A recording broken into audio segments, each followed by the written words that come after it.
Hello, friends. I am happy to be here with you today. And we're talking about the fact that coaching skills alone are never going to build a coaching business. So I think of it in this format, like I split it up between two things. You have a coaching practice, and that requires an onboarding process, and it requires that you know how to coach. It's your method, it's your process, your signature program, whatever you want to call it. But then there's the business, and that is the side where you have all of the processes that formulate your business system. I call it the Sokoka system. You can find that in the podcast episodes around the 190s. And I talk about all about the Sokoka system. Share and make an offer, and then you need to convert, onboard, coach, and then assess. These are the 6 processes that create a coaching system so that your business can be built on a foundation, can scale, and be sustainable and successful. So we have to talk about the fact that coaching skills, which you probably have if you want to be a coach, if you feel called to be a coach, if somebody has told you you'd be a great coach, you probably have those skills to some degree. Go get trained, do whatever certifications you want to do. But if you build it, then it says he will come. It's not they will come. All of the clients will come. If I finish my certification, all of the clients in the world who really want and need me, they'll find me so easily. It's not true. It's not. If you don't already have an audience of people who are banging at the door like, hey, I really want to be coached by you, you have to do other things. You have to go meet people. You have to tell them, I'm a coach. I help people. And then you have to tell them how you help and who you help and all of these things. Like, you have to explain yourself a little bit. Like, if Tide never told you that this container could help wash your clothes and make your whites whiter, your darks stay darker, your colors more vibrant, and all of those pesky stains to go away, then you would never know, and therefore you would never buy Tide. Tide would never grow as a business, but also you would never benefit from the glory that is laundry soap. You'll still be at home scrubbing it with your toothbrush, right? Because you don't know that there's a product out there that could actually help you do the very thing you need help doing. So you can't just have coaching skills or a coaching training or a coaching certification or thousands of them and think that a coaching business is an absolute promise. It's not a guarantee that it's going to happen. A coaching business is something altogether than a coaching skill or a method. It is something that you have to believe in.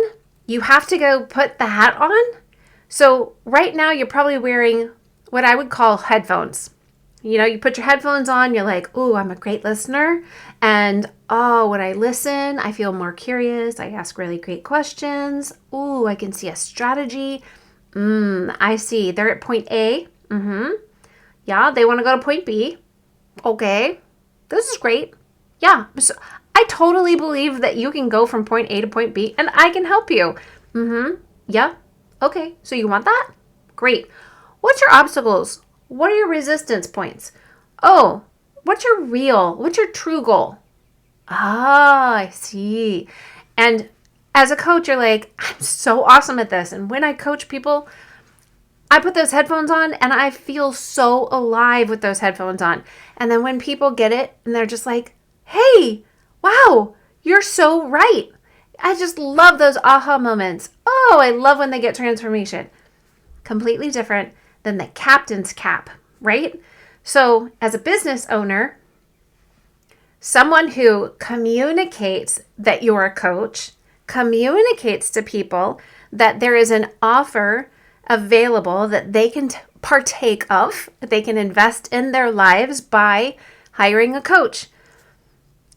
That is a completely different skill set, and a lot of coaches are helping hearted people and not necessarily always naturally an entrepreneur and a risk taker. That means if you want to work for yourself as a coach, you have to build a business so that you can work for yourself as a coach.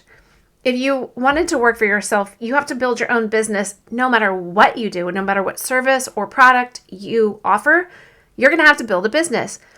It takes 3 to 5 years, everybody says, to actually build your business and get into the black and not be in the red, right? But there are ways that you can move through this. I always recommend that as soon as you think you might want to have a coaching practice and coaching business, that you just start now. Don't wait till everything is perfectly in alignment. It takes a long time for you to figure out exactly who you are, exactly who your ideal client is. Who do you want to work with? What do you really believe? What would your methodology be? Maybe you take a coach training over here and you're like, that's, helpful. But there's a lot of different kinds of training to become a coach. There's a lot of different methodologies out there. I teach the Pearl practice in my coaching certification. That's not for everybody. I absolutely believe in it. I see so much power in it in my life. I see transformation in my clients' lives. I see the people around me have their minds blown by the fact that if they change their mind, they can change their lives. And this is just such a simple framework to be able to do it. I think it helps everybody. And yet, it is not for everybody. Not every coach wants to coach with the Pearl practice. That has to be okay. I'm completely okay with it. Maybe I wouldn't have been years ago, but today I'm not everybody's favorite flavor of ice cream, and not everybody's my favorite flavor of ice cream, and that just has to be all right with all of us. So I want you to see that the sooner you start creating content from your heart, extract who you are, and maybe your season changing will actually end up causing you to change who you work with and how you want to work with them. Sometimes my clients, they start out thinking, I want to help people deal with what I've gone through. I want to help them get from point A to point B because I have gone from exactly point A to point B. But as they coach over the years, they find out, you know what? I don't really want to coach on that anymore. That was a pretty traumatic time of my life. And while I do understand what it took to get from point A to point B for people, I don't want to talk about it anymore. I'm done. And I've had multiple clients like that who are just like, I don't want to talk about this anymore. I don't want to work with clients who struggle with this anymore. You know what? I get it. I did it too. I did it to some degree, but I pivoted and I said, you know what? I really would like to work with any people who want this. Then I dialed it in even further from, I can help you start your own business no matter what, whether you're a stay-at-home mom, you have a full-time job, doesn't matter what life stage you're in. I wanted to help people start businesses. I really believe in women working for themselves. However, when that pivot time came, it was a transition time of life for me as well. And I started realizing that I really want to help coaches build, scale, and succeed. I am at heart, no matter what I do, I am an equipper, a supporter, and a promoter of other people. I want to create things so I can give them away because I believe in multiplication and I want to build God's kingdom. I'm not looking to develop my own, special little empire so I can be a billionaire and so I can lord myself over anybody. And that doesn't mean that people with money are always like that. I don't believe that. I believe that we can be Christians and build God's kingdom and have a lot of money to be able to do it and be very benevolent and also pay the bills. Because here's a striking difference. You can be the kind of person who focuses a lot on money when you have money and when you don't have money. Money is an idol. The love of money is the root of all evil. It's not money, it's the love of money. And when you have money, money could be something you love, and it could be an idol for you. It could be sitting on the throne of your heart instead of Jesus. But when you don't have money, you give a lot of attention to money and the lack of money. And therefore, it's just as easy, if not easier, for money to sit on the throne of your heart instead of Jesus too. So it doesn't mean that people with money have this idolatry problem. It actually usually means that they were wise and they were strategic. So let's talk about the fact that the headphones, they're very helpful. You've got to have them. You need to know how to listen well. You need to have the ability to hold space and create time and ask great questions. And I love to teach about consultant coaching, where you probably have some type of wisdom or life experience or knowledge that would help to give language to your clients if they want that, right? So when you need to put on the coach's cap, I think what happens for a lot of us is the struggle is that we don't know what that looks like. We feel really comfortable being coaches and sitting with somebody and helping them, but we don't feel super comfortable with being a business owner, an entrepreneur, and taking all of the risk. That's why I love to teach clients how to start with a simple starter strategy of spend as little money as possible. I know coaches who make tens of millions of dollars who talk about the fact that they started coaching. They started an entire coaching business with a phone. It can be done. You literally can just coach over the phone. You can coach people who are in front of you, but you can do everything. If you had no computer, if you had no website, if you had no internet access to a device beside your phone, you could still build a pretty powerful coaching business. I know it. And the sooner you start getting that done and you start developing what's in your heart, who do you want to work with, what do you have to offer, what kind of offer would you make if somebody asked you how to work with you, the sooner you do that, the sooner all of that starts getting developed, and you can pivot when you need to, you can turn around and make changes sooner than later. You're always going to be refining. Your business and your coaching skills will always be evolving. But when you go and you say, I'm going to put on this entrepreneur hat, I'm going to captain this ship. This is my ship. I take responsibility for it. I'm awake and I am aware of it. I'm going to have to do the coaching that's required of me to get myself to shift into this role. And that's the thing. You can put your coaching headphones on first, but you're going to have to put the captain's hat on afterwards if you want to make any money as a coach, building a business so that you can do more coaching, so you can quit that job, so you can do all of the things that you want to do, have time and money freedom. So you care a lot about the people that you're helping, but that is only half of what you're doing. You've got to step into the ownership of a business. Unless you want to go work for a company that's hiring a coach, then you need to go apply as a coach to those companies or those businesses, ministries, churches, whoever wants to have a life coach or a business coach, relationship coach, health coach, whatever that they're looking for, you're going to have to go invest yourself there instead. Instead of investing yourself into building your own business, you're going to go build somebody else's. There's nothing inherently wrong with that. It depends on what you want. You can have the business if you're willing to put the work into it, or you can go work for somebody else as a coach. You just have to put the same work into it and get different results, right?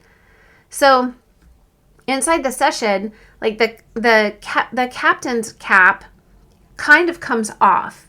We're in a place where we're trying to be in our clients' heads, not in ours. When we're out of the session, we're not working with somebody one-on-one or in group coaching, etc., then we're sitting at the computer and you buy a nice comfy chair because you're going to need it, because you're going to spend some time here, right?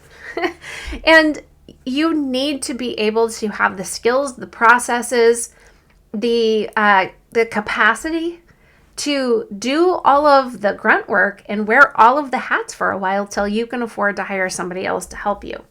So you might feel like you're stuck right now if you've started out wanting to be a coach, because all you're doing is wearing the headphones and you haven't put on the captain's cap yet. So if you're spending all your time improving your skills and taking another training, going after another certification, reading more books, listening to more podcasts. Thank you if you're a listener. And always trying to work with more free clients, then you're really doing great at developing your coaching practice, your skills, and your methods. I love that. But you've got to get onto the ship and step up to the wheel and let it leave the dock and start steering it, right? You can't just sit and wait for clients to find you. You have to share content somewhere. Now, you can do that through a podcast or a YouTube channel or a blog, and you can do it by being a public speaker. You can go to network events. You can do it on social media, but you have to share that you are a coach and that there is a way to work with you. It's called a call to action, CTA. If you have no CTA, then nobody will be able to book a session with you. Therefore, you never get paid, right? So if you're hoping that just by becoming a better coach, the business is going to build itself and more clients will find you, I need you to understand that it's not that you're believing this big lie. It's just that you've either been misled or you haven't had the ability to learn the knowledge that you need to be able to take the action that you need to take, because businesses aren't going to be built with just a headset on. A captain, an entrepreneur, what I like to call a coachpreneur, decides the destination, right? Doesn't just sail a ship just to be out in the open seas. That's just, a wanderer. And we're not fishing. We're not on a fishing expedition. We're going over there. We choose that horizon, and the ship is going from this dock to that dock. We're going in a direction. We have goals. And maybe your goal is time freedom. Maybe your goal is financial freedom, get out of debt, be able to pay for braces, take a trip that you've never taken, or be able to pay for help taking care of your mother, right? There are so many things that you want in life that having a coaching business bring in income, quitting your full-time job that you hate or just don't really love and you're not passionate about. That is the horizon. And so when you put the captain's hat cap on, then you actually choose a destination, you chart the course from point A to point B, and then you tell everybody on the ship, this is where we're going, invite them to come along, and you make a plan, and then people come with you, right? That's what a business owner does. So if you're a coach and you're wondering why, where are the clients? Where aren't they going to show up? You need to ask yourself, if you've only got the headphones on, right? And where is the captain's cap? You don't have to wait for somebody to give it. You just go, you know what? Today, I realize that this is the truth. I need a captain's cap. I've got to pick a destination, and I need to get on the ship, and I need to start going somewhere, and just done. Laura said I can just put that cap on. I don't need to. There's no police watching me and, waiting for me to do something wrong. There's no perfection police. There's no, you don't have to wait for somebody to do it for you, demand it of you, require of it, certify you. You can just say, I am going to own my business and run it. Done. You don't need your parents' approval. You don't need anybody to say that this is okay to do. You can just decide to do it. I give you permission right now. If you need permission, I am giving it to you. And I'm telling you, I will equip you, support you, and promote you if you go do this. Because coaching helps people once they get on your boat. Then it's like, oh, hey, I went over and on the way to that dock, I stopped here and then I told all of these people what they could find if they jumped onto my boat. They bought tickets and then they got on the boat. This is really exciting, right? But it's not the coaching that actually got them to the boat, because otherwise they're just standing on shore or over there on that walkway and they're like, that's just another ship. It's the business that communicates what's happening on the boat that gets those people interested, allows them to buy a ticket, and then creates the onboarding so that they can get on the ship where the coaching happens, right? So I want you to know that you don't need permission to be qualified. And I want to undo the assumption that coaching doesn't start until you're certified somehow. Nope. Just go start coaching people. And I highly recommend you get training as a coach.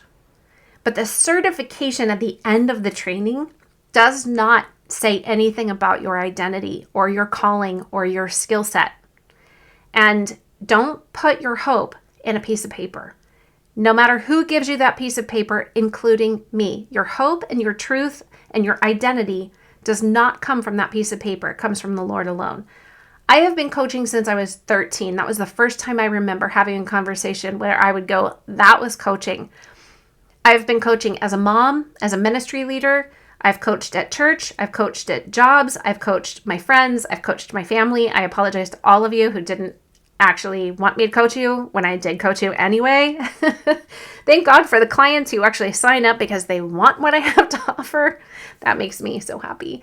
But you can look back at your life and say, wow, I've been coaching for a long time if this is what coaching is.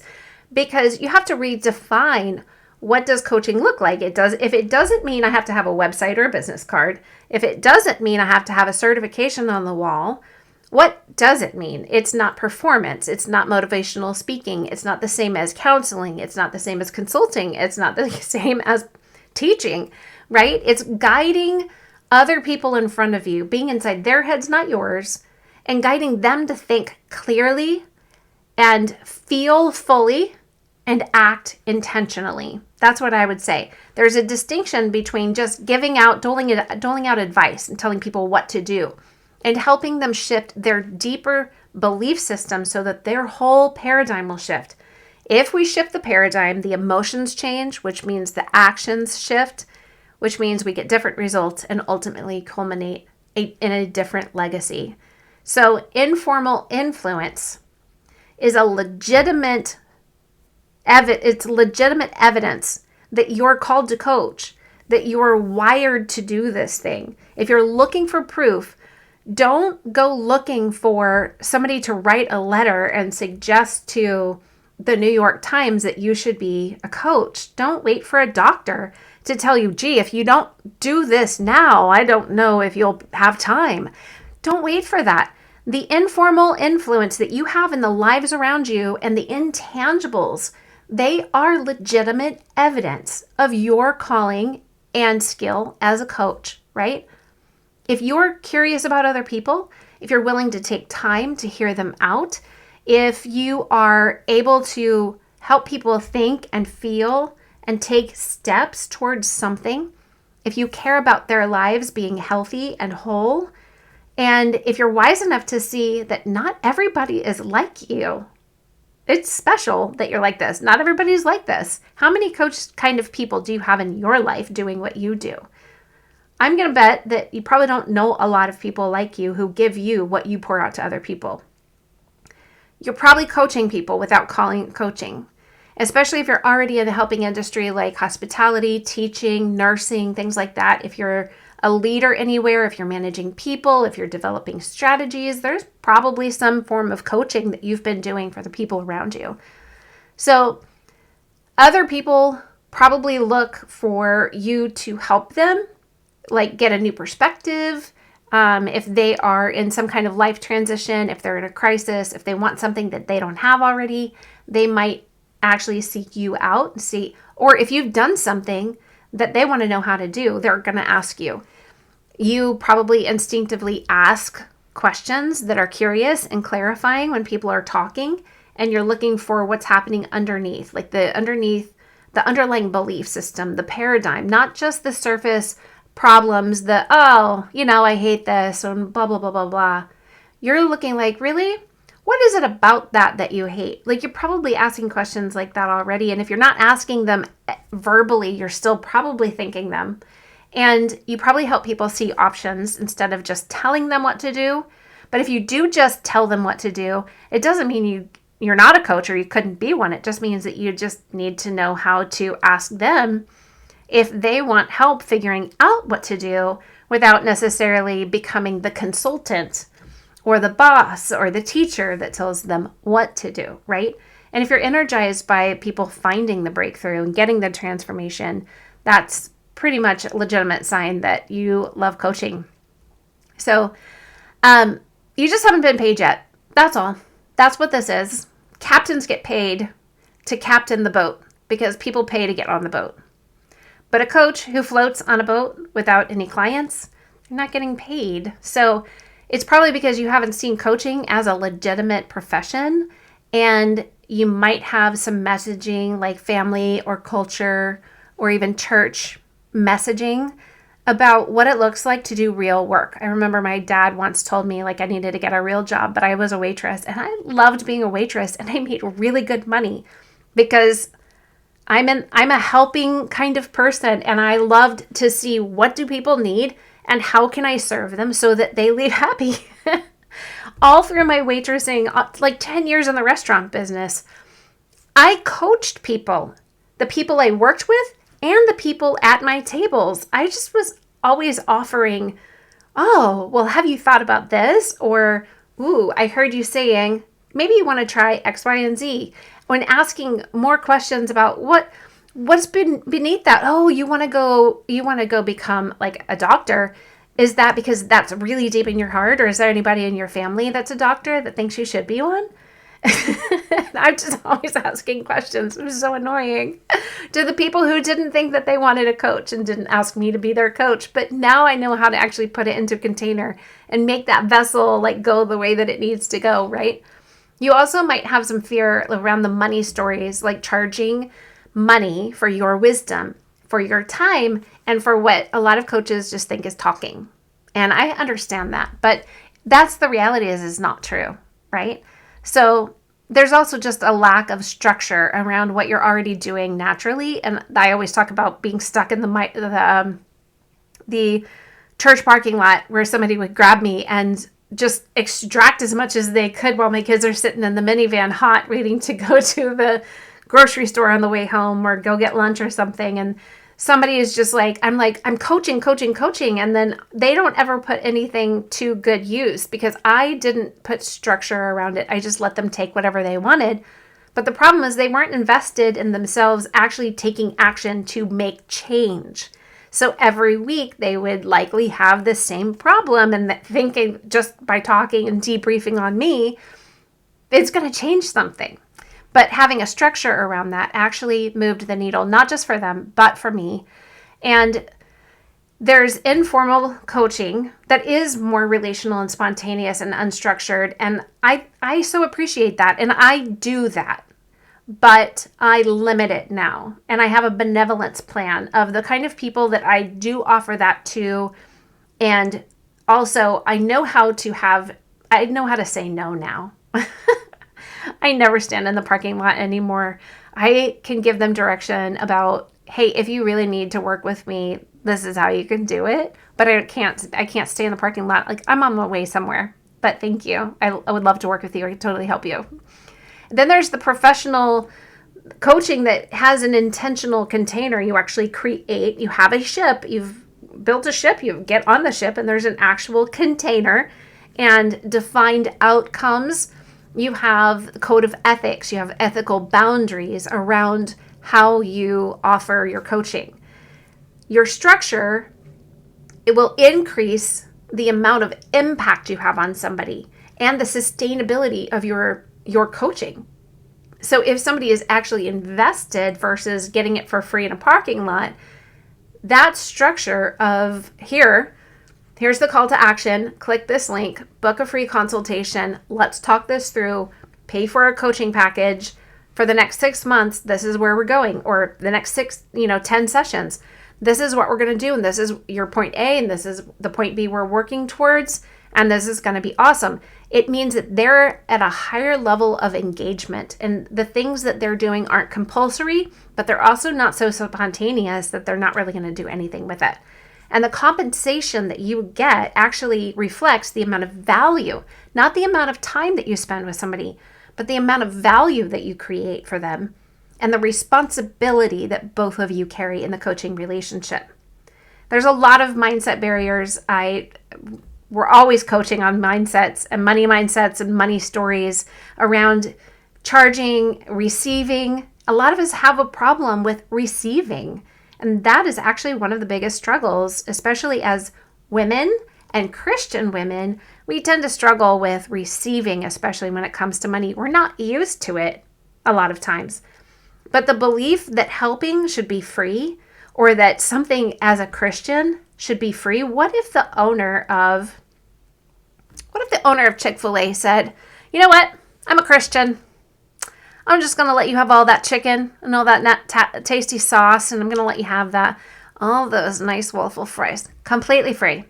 There'd be no Chick-fil-A, because Chick-fil-A can't be built on free everything, because then if nobody's paying for it, then nobody can buy chicken. Nobody can make that sauce. Now, I do have a really great Chick-fil-A sauce recipe, but you'll have to pay me a lot of money to get it. So there's also the confusion between generosity and depletion. And you being generous, benevolent with your coaching and your wisdom and your time and curiosity actually can really deplete you. And then you're not being generous anymore. You're not. You're not able to be generous if you don't have a lot to give. If you're depleted, generosity isn't there.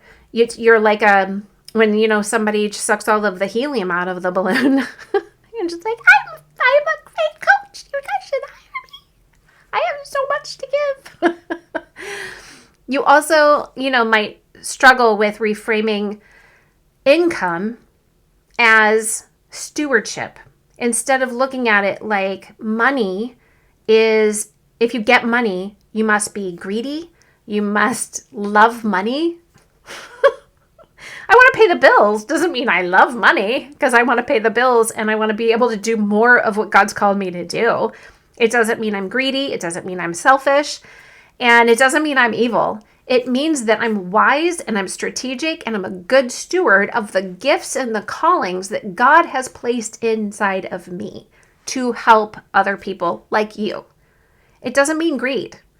And so you just need to reframe some of those money stories and ask yourself, like, why am I not taking this action? Is it coming from some kind of money story, a shame tape that's playing in my head around it, whether it's cultural, whether it's religious, whether it's a lie or just a falsehood? Maybe there's just a lack of knowledge. I need to do some research.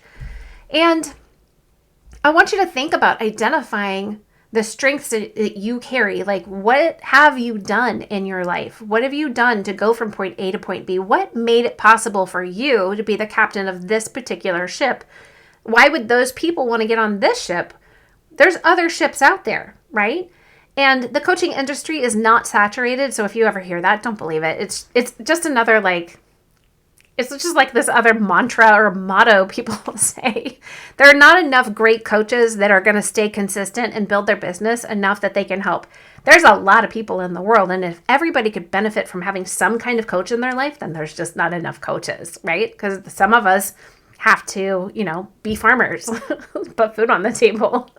That is not me. I kill everything that is green. Okay. You also want to clarify the type of problem that you want to help people solve, and not just a problem that you would love to solve once and then move on from. But if you're going to work with a certain group of people and help them get from point A to point B, then they're going to have specific struggles and obstacles and journeys that they're going to take. And you're going to repeat that over and over again to some degree. It's not going to be exactly the same, but we're going to go from a lot of generally like the same. I'm stuck. My life season is changing. Like, there's a point A. They all want to go someplace else. Unstuck. New purpose. And you're going to be a coach who consistently walks the same bridge with different people. And so there's a repetition in there. It's different every time.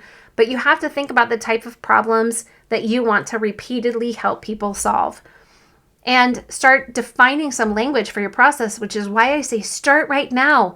Start journaling every possible thing that you can. Grab yourself anything or put it in your computer or your phone notes and start writing out.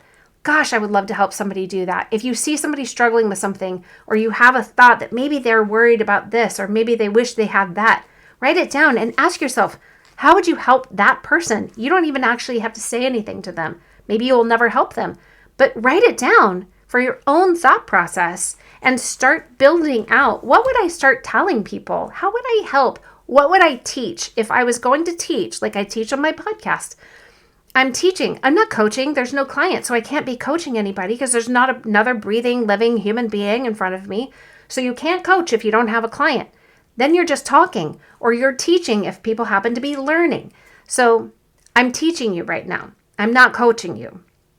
And you understanding that that's part of you sharing who you are, what you carry, who you help, and what kind of results and outcomes you want to help people get to, right?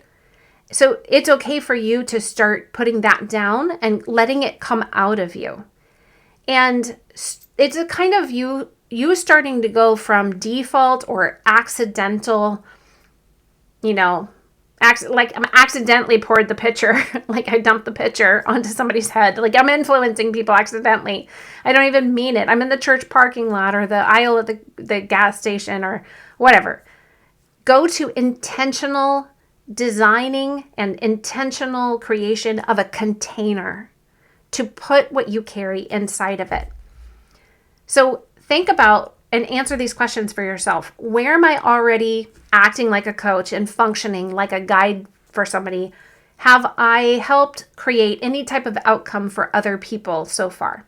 What do people say thank you to me for after I speak to them, teach them, guide them, coach them? And what would I change? What would change about me? And when I change something about me, when I have a paradigm shift about who I am and what I'm called to do, it's going to change how I think, feel, and what I do. So I'm going to get different results. So what would change if I treat my gifts and calling as legitimate work? I could build a business. I could make an impact in people's lives. I could create an income for myself so I can do more of what God called me to do. Think about these things. Where are you already acting like a coach? What kind of outcomes and results have you helped other people create? What do people say thank you for or ask you to help them with? And what kind of things would change in your life? And how would you think differently? How would you feel differently? And what would you do differently if you treated your calling as something that you could do for a legitimate profession? Okay? I want you to know you're not starting from zero. If you've made it this far, it's because you already have the gifts and the calling within you. You're not starting from zero. You're probably at like 25 to 50% already. You are pretty far down the road. We just need a container and we need some structure and we need some knowledge and definition and language and help. You need some support. And your history, your skills and strengths and wisdom and life and experience and all of the things that are in your heart, your mind, those things are evidence of what you're called to do and what you're capable of doing. So we don't need to reinvent the wheel. We don't need to do anything except just create some structure. We're going to build a container. You're going to go find a ship or create a ship so that you can get on it, be the captain, be the coach, and do it really well. And just, take the story that you've lived and create some high value opportunities for other people, because that's the strategy. So all that to say, I love that you've got a headset on and you're probably really great at wearing that headset, and people are probably really blessed because you have that headset. I want to invite you to put on the coach's cap, the captain's cap, and become a coachpreneur. Be a business owner who takes this one step further and builds a strong foundation so that you can scale your business, serve more people, and do everything that you're called to do and find a lot of great joy in doing it. I believe that it's possible. I know it is because I've done it and I've helped other people do it, and I would love to help you. So there's a couple of things you can do. First, go to sterlingandstonementoring.com and check out all the ways to work with me. I have a Christian life coach certification program. It's go at your own pace, and it's very affordable in contrast to some other options, because I want to help you get going. I want you to step into this world, and I don't want it to cost you an arm and a leg. I don't want you to be in the depths of despair of debt to be able to get going. I want you to be able to help more people and multiply the fruit in your life. If you're called to coach, then I'm called to coach and support you equip you. Go back if you're looking at becoming a business owner and listen to all of the Socoka series. It's like the gardening series is what it's called. And episodes, I think right around 190 to 200 and give or take on either side. There's so much in there, and it's just laying a framework. It's not pressure for you to like, okay, get all of this done before you coach. No. Don't do that. That's not what I'm saying. I want you to actually start coaching now, start charging as soon as you can, and your clients are going to be able to help you set up the strategy, the processes, get your own coaching, invest in yourself and in your business and in your calling so you can be a good steward and be faithful with what God's called you to do. So I believe in you. All things are possible. Everything's figure outable. We kind of need each other so that all of those things come to fruition. And I will invite you to listen to the rest of the podcast. Go binge all of these things and listen to like how to know if you're called to coach, and the things, the episodes that are yet to come are going to be pretty awesome. I'm dialing in and hitting all of the struggles and the depth of what I believe with all of my heart about coaching and your calling as a coach and a coachpreneur. So bless you, and we'll talk to you next time.